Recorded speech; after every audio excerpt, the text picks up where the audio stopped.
BNP ভাইরা mind করে। বিএনপির ভাইরা শোনেন, এই চোরদের আওয়ামী লীগ ছাড়া কেউ সাইজ করতে পারবেন না। আপনারা একা একা পারবেন না, এই বাটপাটদের, এই রাজাকারদের বিরুদ্ধে বিএনপি একা একা পারবে না। আওয়ামী লীগের দরকার আছে, বুঝছেন? তাছাড়া এই দেশ আর দেশ থাকবে না, রাজাকারদের হাতে চলে যাবে। ব্যারিস্টার সুমন ভাইয়ের জামিন চাওয়াতে অনেক বিএনপি নেতারা আমার উপর মন খারাপ করছেন, নেতাকর্মী পর্যায় থেকেও আমাকে প্রতিক্রিয়া জানাইছেন। তো আপনাদেরকে একটা জিজ্ঞাসা করি যে ব্যারিস্টার সুমন কি এই নাহিদ, হাসনাত, সার্জিস এদের মতো ত্রাণ চোর ছিল? জাস্ট জিজ্ঞাসা করছি। নাকি বন্যায় নিজেকে উজাড়ভাবে বিলিয়ে দিয়েছিল?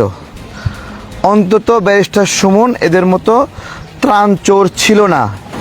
আমি তো নোয়াখালী, ফেনী, কুমিল্লা, লক্ষ্মীপুরের মানুষকে ওদেরকে ধরতে বলছিলাম যে 100 কোটি টাকা বিদেশি অনুদান পাইছে এবং ত্রাণের তো ওই যে বস্তা বস্তা টাকা সেটা তো ছিলই, সরকারি কর্মকর্তারা 2 দিনের বেতন দিছে।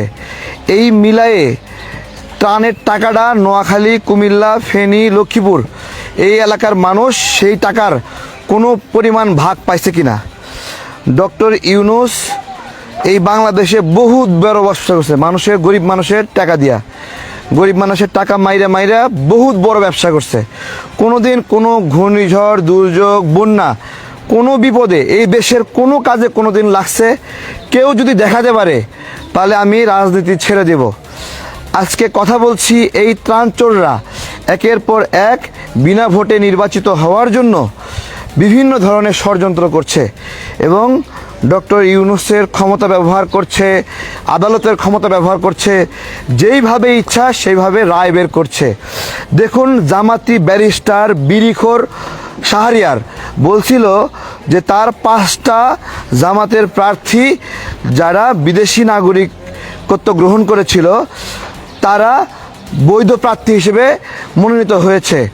এই যে রাস্তা দেখছেন না, এইখানে নাহিদ ইসলামের একটা মিডিয়া হাউস আছে, 27 জন চাকরি করে। 27 জনকে কত টাকা বেতন দেয়? 27 জন সাংবাদিককে নাহিদ ইসলাম। এখানে সে একটা মিডিয়া হাউস পালে, এই যে রাস্তার মাথায় এখানে আমি যেখানে দাঁড়ায় আছি, 27টে। আমার কথা, নাহিদ কি হলফনামায় লেখছে তার একটা মিডিয়া হাউস আছে? সেটা 27 জন কর্মচারী পালে, সংবাদপত্র খুলে বসছে নাহিদ ইসলাম, কোথাও কোনো হলফনামায় দিছে? কেউ কি আপনারা জানেন? এই যে যেখানে দাঁড়ায় আছি না, এইখানেই ওর মিডিয়া হাউস, এইখানেই 27 জন কর্মচারী আছে। হলফনামায় লিখছে নি? কি লিখছে? তারপরে ওর বাপে, এই যে আফতাবনগরের ভিতরে আছি, এখানে যত নতুন নতুন বিল্ডিং হচ্ছে, সব নতুন নতুন বিল্ডিংয়ে জোর জবরদস্ত করে চাঁদাবাজি করছে, অতিরিক্ত দামে ইট সাপ্লাই দিছে, বালি সাপ্লাই দিছে। কোনোদিন কেউ জানেন বাপে ছিল কি, এখন কি হয়ে গেছে? এরা এই পরিমাণ লুটপাট করছে। আর ব্যারিস্টার সুমনরা একজন সমাজসেবক। ব্যারিস্টার সুমন যেই পরিমাণ ব্রিজ বানাইছে দেশের মানুষের জন্য, যতগুলো ব্রিজ এই বাংলাদেশে এতগুলো ব্রিজ স্ব উদ্যোগে কেউ বানায়নি। সেই লোকটাকে জেলে রেখে দিছে অন্যায়ভাবে। কেন? আওয়ামী লীগ করছে বলে। এই জামাতিরা নিজেরা দ্বৈত নাগরিকত্ব হলে সমস্যা নাই, কিন্তু অন্য কেউ হলে সমস্যা আছে। দেখেন, আমি দ্বৈত নাগরিকত্ব নিয়ে কারোই সমস্যা মনে করি না। জেল জুলুম খেটে বিদেশে গেছে, অ্যাসাইলাম নিছে, বিভিন্নভাবে নাগরিকত্বের সমস্যা হয়েছে, বিভিন্ন দেশে গ্রিন কার্ড সহ বিভিন্ন কিছু পেয়েছে। এই মানুষগুলো যারা জেল জুলুমের শিকার, তারা এসে এখন রাজনীতি করবে, নির্বাচনে অংশ নেবে, ওই নাগরিকত্ব ত্যাগ করবে, খুব স্বাভাবিক একটা বিষয়। সেই মানুষগুলোকে সিস্টেমে আদালতের মার প্যাচে ফেলে নির্বাচন থেকে বের করে দেওয়া ষড়যন্ত্র করছে।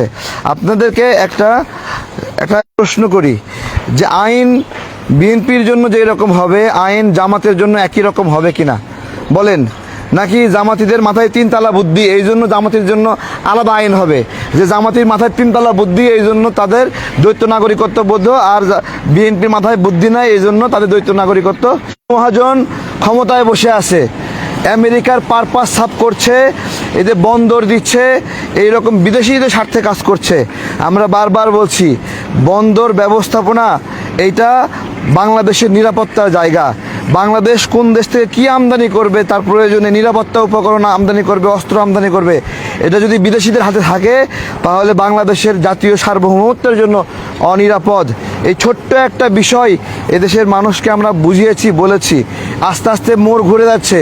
কিন্তু এই সুদী মহাজন, এই ছেলেপেলে ত্রাণচোর যারা জীবনে কোনোদিন মানুষকে খাওয়ায়নি, আজীবন মানুষেরটা খাইয়ে গেছে, এই লুটপাটকারী ত্রাণচোর স্বঘোষিত জমিদারের নাতি, আগে ট্রেনে ঝুলায় চলতো আর এখন গাড়ির বহন নিয়ে চলে। এই ছোট লোক ত্রাণচোররা নির্বাচন করতে পারবে, কিন্তু জেল জুলুমের শিকার হয়ে যারা বিদেশে অ্যাসাইলামে ছিল, বিভিন্ন ধরনের নিপীড়নের শিকার হয়েছিল, তারা নির্বাচন করতে পারবে না। তাহলে এখন আমাকে বলেন, বিএনপির নেতাকর্মীরা যারা আমার উপর ব্যারিস্টার সুমনের জামিন চাওয়াতে মন খারাপ করছিলেন, ঠিক আছে, আপনারা বলেন যে ব্যারিস্টার সুমনের চেয়ে এরা বেশি কালপ্রিট না কম কালপ্রিট? বলেন। অসংখ্য নির্দোষ মানুষকে জেলে আটকায় রাখা হয়েছে, অসংখ্য, কোনো কারণ ছাড়া রে ভাই। একটা রাজনৈতিক পরিচয়ের কারণে তাকে গ্রেপ্তার করা যায়? আপনি বলেন, কার গুলিতে মরছে 200 জনের নাম দিয়ে ঢুকাই দিছে। এইটা হলো এদের ন্যায় বিচার। কেরানীগঞ্জের এনসিপি নেতা মৃত ব্যক্তিকে, মৃত ছেলেকে জীবিত ছেলেকে মৃত দেখিয়ে সেখানে তারা মামলা বাণিজ্য করছে, লক্ষ লক্ষ টাকা তুলে নিছে। সেই টাকাও নাগরিকরা পায়নি, এবং বস্তা বস্তা এখানে টাকা সংগ্রহ করছে টিএসসিতে, সে টাকাও পায়নি। এরা বলে ত্রাণ তহবিলে দিচ্ছে, ত্রাণ তহবিলে এদের উষুম দিচ্ছে, বুঝছেন? ডিম, যে মুরগি যেরকম উষুম দেয় ডিমে, তারপরে ডিম ফুটে বাচ্চা বের হয়, এরকম উষুম দিচ্ছে। তো এইখানে আমি বললাম, এইখানে নাহিদের একটা কোম্পানি আছে, 27 জন চাকরি দিছে সেখানে। সেই নিউজ খুলছে, নিউজ, নিজের নামে এটা হলো নিজের নামে প্রশংসা করার জন্য নিউজ কোম্পানি খুলছে, বুঝছেন? সারাক্ষণ, বুঝছেন? নেতাদের একটা নিউজ কোম্পানি লাগে না? হেতে তো নেতা হয়েছে, একটা নিউজ কোম্পানি লাগবে। হ্যাঁ, হেতে হলফনামা, হেতে কি দিছে জানেন? যে চাকরি ছাড়ার সময় এর বিকাশে আছে 10,000 টাকা আর ব্যাংক অ্যাকাউন্ট আছে 30,000 টাকা। কি শিয়ানা শিয়ানা, চিন্তা করতে পারেন? হ্যাঁ, না চা খাবো না, চা খাওয়ার স্বাদ মিটে গেছে। ভালো আছেন? দোয়া করবেন। হ্যাঁ, অবশ্যই কমু কমু। তো দেখেন, এই চোরেরা, শোনেন, এই চোরেরা আমাদের সুমন ভাই যে একজন সমাজসেবক, তাকে জেলখানায় ঢুকায় রাখছে। এটা বলছি, আবার বিএনপি ভাইরা মাইন্ড করে। বিএনপির ভাইরা শোনেন, শোনেন, এই চোরদের আওয়ামী লীগ ছাড়া কেউ সাইজ করতে পারবেন না। আপনারা একা একা পারবেন না, এই বাটপারদের, এই রাজাকারদের বিরুদ্ধে বিএনপি একা একা পারবে না। আওয়ামী লীগের দরকার আছে, বুঝছেন? তাছাড়া এই দেশ আর দেশ থাকবে না, রাজাকারদের হাতে চলে যাবে। ভালো থাকবেন, আসসালামু আলাইকুম।